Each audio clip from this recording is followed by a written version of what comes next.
Hi, this is Bruce Rivers. This just in, we just got done filming a Diddy video about the jurors and the questions and, where you can see what their mind is.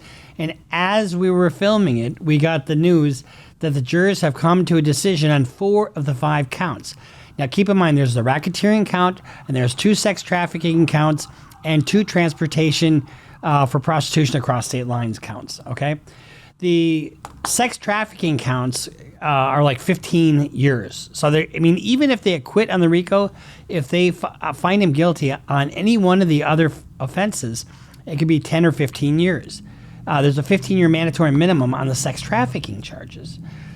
But we don't know. So what happened late this afternoon is we got news that the jurors have made a decision on 4 of the 5 counts that they are deadlocked on the RICO count. When you look at the rest of this video and you hear the questions that they've asked, keep those in mind when you analyze all the news coverage that you're going to get between now and tomorrow. My guess is we're going to get a verdict tomorrow. So what happened was the jurors came back with the note saying, they've made a decision on 4 of the 5 counts, but they're deadlocked on this other one. In other words, we have unpersuadable minds on both sides of the aisle. So some people think he's guilty, some people think he's not. It could be 11-1. We don't know. It could be 6-6, could be 10-2, could be 11-1 for not guilty. I don't know. But so what the judge did was brought everybody back into the courtroom, and he gave them what's called an Allen charge, basically.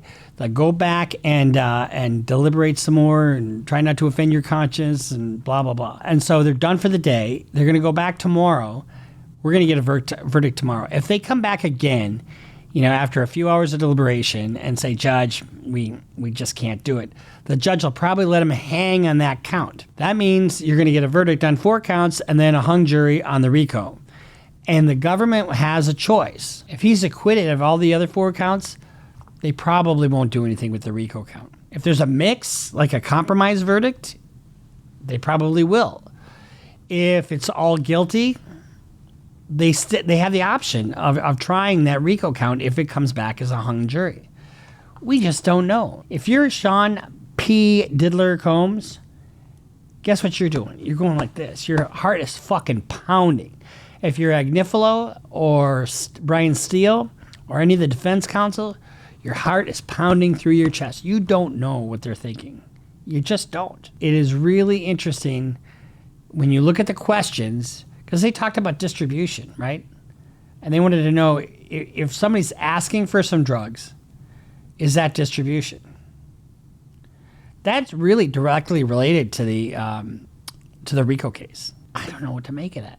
It seems to me the prostitution across state lines is a pretty easy guilty. I mean, it really wasn't controverted at all. And the sex trafficking, if somebody's out, unconscious, that's coercion, force, fraud, or coercion. That's what they have to prove. So I don't know. I'm my head's kind of spinning because we're all watching the coverage. So watch the rest of this video, as brought to you by AskALawyer.com. And watch the rest of this video and see what you think, and make some comments. And Robert and Nick will all try to dissect them, and then let me know what's going on with that. Okay, so get your little jug of wine. Get your you know what? I try to make myself more important than I am.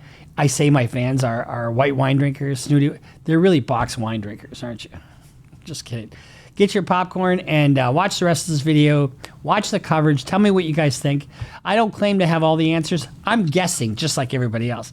However, my guessing is informed by years of practice. So, have at it. Bruce Rivers, he's the criminal lawyer. Bruce Rivers, he's the criminal lawyer. Bruce Rivers, he's the criminal lawyer. And what he do? And he's gonna react to all the self-snitching.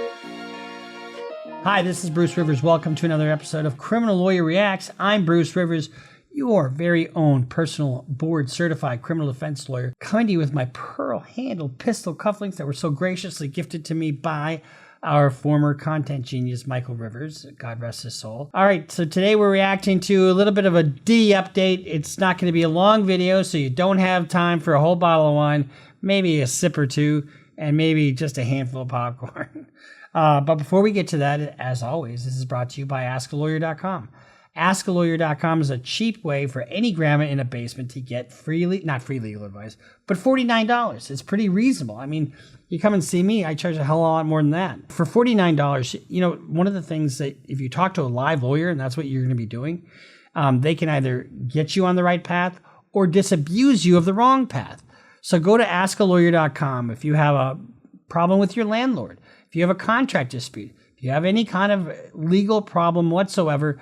There's a serious lawyer at AskALawyer.com for $49. And if you're doing your own legal research, they've got an AI to help you with that. So go to AskALawyer.com, and you know they're a quality outfit because they're the same people that brought you eForms and eSign, and they're an incredible sponsor of our channel. So we suggest you go there. In fact, I'm an eSigner as you speak because I just sent something off. Okay, so AskALawyer.com. Now, here's the deal. Diddly, Diddler, the Diddler man. The man who likes to diddle with all kinds of oil. You know, I still can't get over all the fucking oil and all the damage that they did to these hotel rooms. I mean, what's wrong with it? Man on top, get it over with quick, let's have a snack. You know, I mean, you have to be a freaky to be a freak. Anyway, maybe I'm just too vanilla for you guys. Anyway, so remember what I told you? I told you to look at what the jurors' questions are when they send something to the judge, because they can ask questions of the judge. So today is Tuesday, so it's the second day of deliberation. They started yesterday.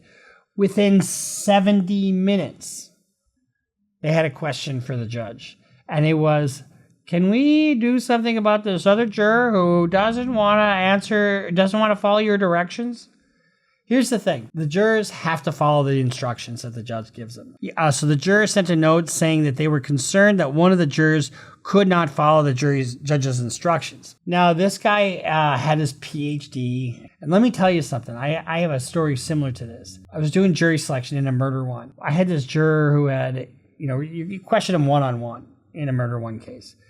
So we're trying to see if they can be fair during voir dire, or some people call it voir dire. This juror had his PhD in computer science. He had a restraining order against him because the president of his unicycling club wouldn't return his affections. So you know right away when you hear this that you're dealing with a nut job, right? Well, I'm sitting there and the judge is talking to the juror and he spells his name Fuchs. And my God, this was the funniest thing that's ever happened to me in a courtroom. So the judge says, Mr. Fuchs, and he looks at her and he says, Fuchs. And Fuchs, Fuchs, Fuchs, Fuchs. And they go back and forth like this. And I'm dying laughing. This guy said Fuchs about 20 times to the judge. And the judge was just like, what?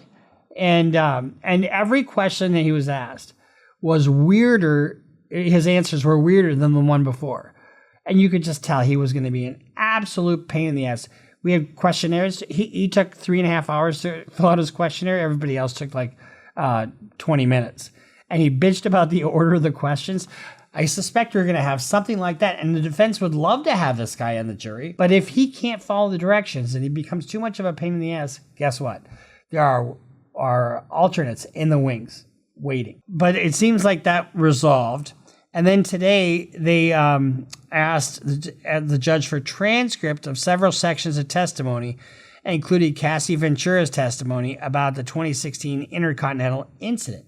As I told you, the jurors had asked about transcripts of, and usually they don't give them, usually just rely on your memory. There was a delay of about 3 hours because the lawyers were bickering back and forth about what they wanted to add. And the delay was caused in part because of the dispute between the lawyers about how much of the testimony to include. The defense lawyers wanted to add more, including testimony about Ventura's $10 million settlement with Los Angeles Intercontinental Hotel, while prosecutors advocated to send a narrower portion of the transcript. Why wouldn't you just send the whole thing and then, without highlighting a particular portion of it? After Judge Arun Subramanian, I know I'm butchering the name, suggested sending the jury the entirety of Ventura's testimony, which was what I would do, prompting Combs to visibly shake his head at his lawyers. And the defense lawyers relented and agreed to send a shorter portion of the transcript. Juries must have wanted to see a certain portion of the transcript. This tells you what they're thinking about. And from the defense point of view, that's probably a good thing.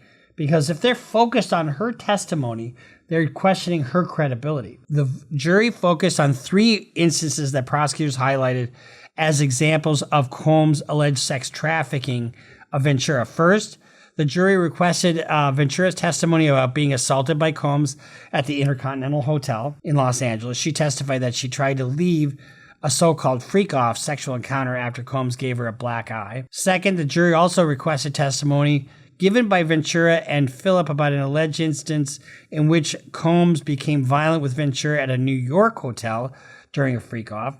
And notice these are in different locations across state lines, that kind of thing. The last portion of the testimony requested by the jury focused on a time when Ventura traveled with Combs overseas to attend the Cannes Film Festival in France. This is interesting. So, and the jury, you can really kind of dive into the mind of the jury when you read their questions. So another question that the jury had, the judge said he plans to answer the jury's question from yesterday about narcotics distribution by referring them to a section in their legal instructions. In other words, you have everything that you need, just dive into it.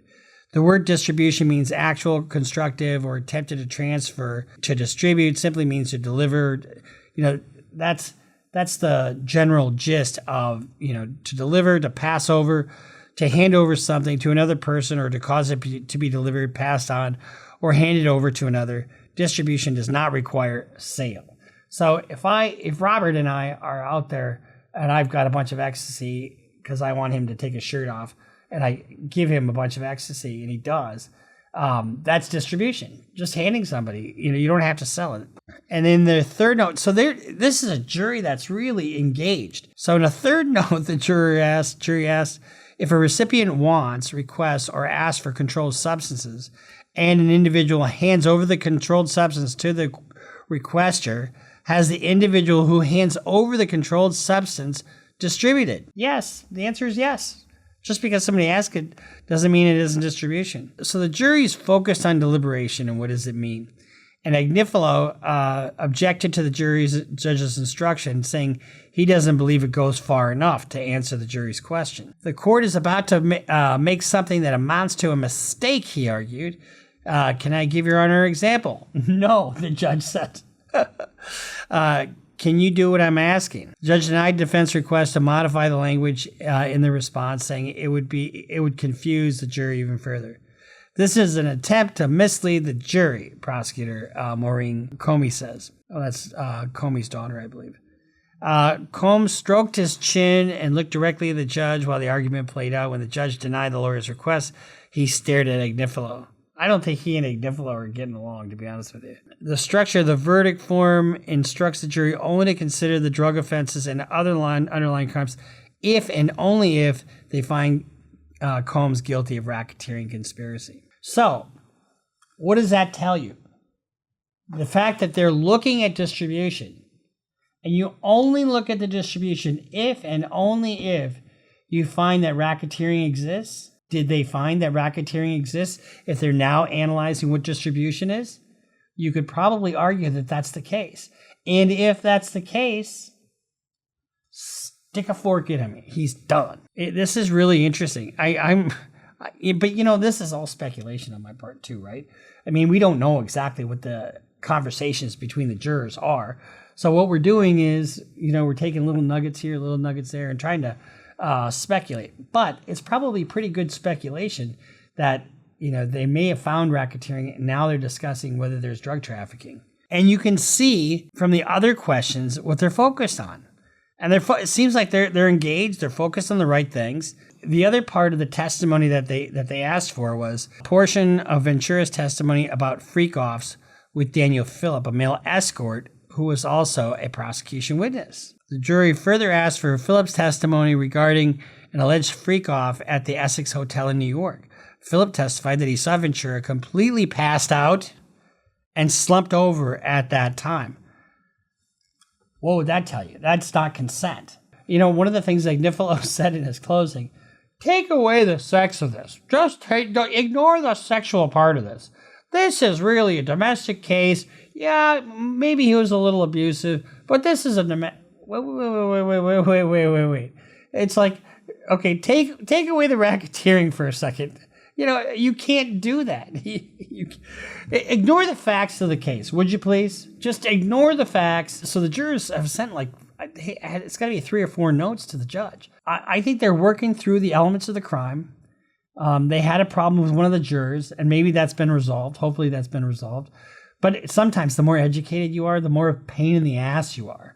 If you have some obscure PhD and you want to analyze everything to its ultimate degree, when really a 30,000-foot view is what you need sometimes. And, it's been brought up by some people. Maybe they think, this is really between them, and 30 to life is, too much time, and I'm just not going to go with that. Here's the thing. Here's the long and short of that. The jurors get an instruction. They cannot consider consequence. They cannot consider penalty at all. It is not, and they're bitching about one of the jurors not following, the instructions of the judge. And that was only 70 minutes into it. So they're going to follow the instructions. Whoever the foreperson is probably say, look, no, this is what we need to do, and you're not doing this, so I'm going to talk to the judge about it. That's probably what happened. But they can't consider punishment. You can't consider the consequences of how this might affect the music industry or how sending somebody to prison for way too long a time. You can't do that. So my money is that they're really already figuring on a conviction of the conspiracy and everything else that follows from it. I really believe that. Now, I could be wrong. I could absolutely be wrong. I mean, Agnifilo and his folks didn't call a single witness. But in all reality, who the fuck are they going to call? Who are they going to call? Somebody else at the freak-offs? They couldn't call anybody that would help him. And they're not going to call a character witness of the diddler. I mean, we're going to get 50 Cent to be his character witness? He fucking hates him. You see that video of him taking him shopping? He said something to me one time, a long time ago. At Chris Lighty's wedding, he told me he'd take me shopping. I looked at him like, what'd you just say? Let me move, man, before I do something. You're going to make me mess up the wedding. Oh, that's a nice gesture. Let me get out of No, dude, take me. That's what the guy says to him. I asked 50 about that. And he said you did the same thing to him. You asked him to take him shopping. Yeah. I thought he needed some clothes. What? I'm a nice guy. Yo. You take your girlfriend shopping. You're not taking me fucking shopping. It's just strange. So here's the other interesting factoid that came out. The jurors are deliberating, right? And while they're deliberating, he gets hit with yet another civil complaint. He was accused in a fresh civil complaint of drugging and raping an Orange County man in 2021, according to the lawsuit obtained by USA Today.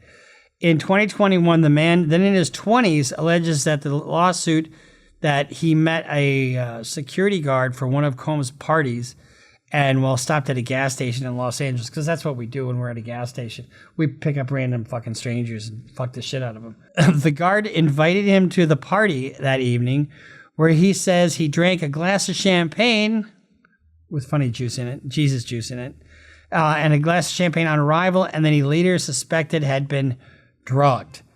The suit was filed on June 23rd by nobody else but Tony Busby. Yes, it's time for Tony Busby.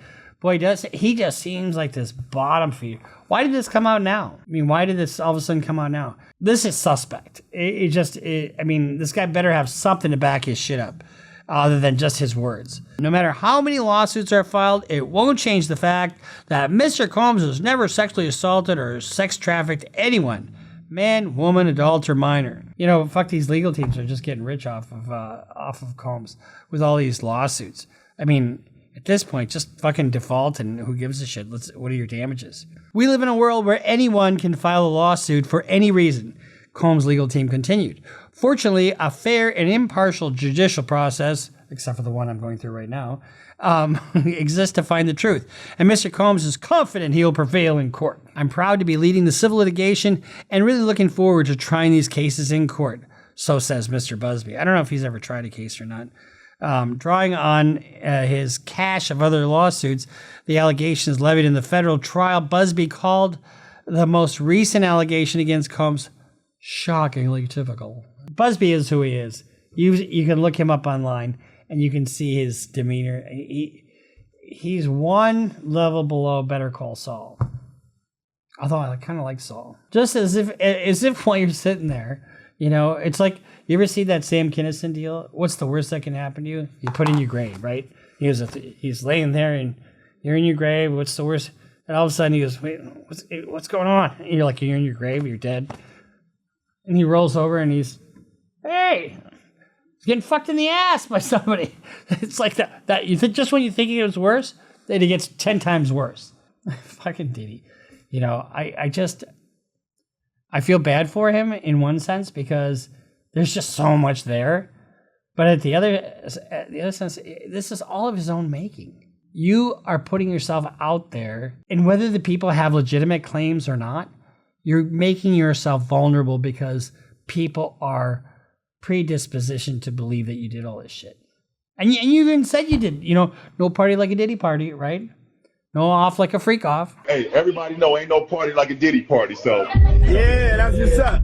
Yeah. We're going to continue to follow, but read the questions that the jurors have. Because the questions that the jurors have are going to be critical to where their head's at, right? Just like anything else. So read the tea leaves. The Mann Act charges, those are proven. I mean, no question that he hired hookers, and that was totally uncontroverted. The Nickolaus didn't say, don't believe that male prostitute that just testified that he got paid. I mean, how else would he be there? And what male would want to get up there and say, oh yeah, I'm a prostitute? Fucking nobody. I tell you. Oh, I love it. You can tell that I love this shit because, when you're in a big trial like this, where you have multiple lawyers, multiple defendants, and a lot of times these sex trafficking trials are, multiple defendants. It's good camaraderie. It's good camaraderie between the prosecutor and the defense lawyers, good camaraderie among counsel, unless you got a bunch of egos that don't quit. I don't really have an ego that doesn't quit because I love what I do. And I love my colleagues, and we tend to get along. And it's the gift that keeps on giving to any kind of plaintiff's lawyers, because how many more people are going to come out of the woodwork? And it is suspect that somebody would come out now, And Busby, I think, is a little late in the game on this one. Just pick him up at a gas station. There's got to be more to it. He's got to have pictures. He's got to have text messages. I mean, this is from 2021 or 2020 or whenever it was, 5 years ago. Why are you just coming out now? I mean, so you got to be a little suspect of some of these people jumping on the bandwagon late in the game. Like when Prince died, you know how many people claim that they were offspring of Prince? Oh, I'm his long lost son in Montana. Yeah, so fuck you. No, you're not. So we'll see you next time here at Criminal Lawyer Reacts. Make sure you subscribe. Go to CLRBruceRivers.com for all your merch needs. Your grandma's got a birthday coming up, doesn't she? I'll tell you what. I'll give $100 if you order a shirt and you give it to your grandma and you send me a picture of your grandma in my shirt. I will send you $100 for that. That would be hilarious. And make sure you subscribe, follow us on Instagram, follow us on Twitter, sign up for Patreon. And if you have a fiance like I do, oh my God, will you be lucky. See you next time on Criminal Lawyer Reacts. Bruce Rivers just broke down your case. He know all the charges that you about to face. You ain't coming home till 2058. That self-snitching gon' get you put away. Bruce Rivers just broke down your case.